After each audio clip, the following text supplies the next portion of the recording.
Naghabal-habal ako mula CDO hanggang Bukidnon dahil nga luka-luka ako at yun ang inisip kong pinaka-cost-effective na hawak ko rin ang time ko. Well, at ako yan. Nagpapanggap na marunong magmotor kahit angkas lang, char. Umabot naman kami sa opening ni Dahilayan Adventure Park at 100 pesos ang entrance.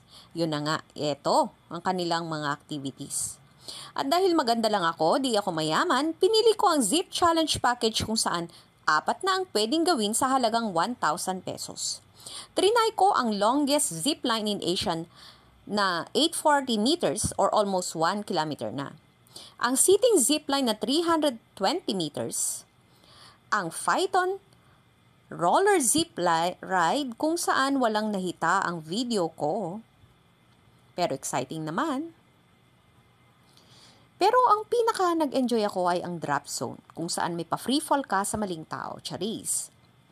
Katabi ng adventure park ang forest park kung saan mas child-friendly ang mga activities except sa ATV at buggy.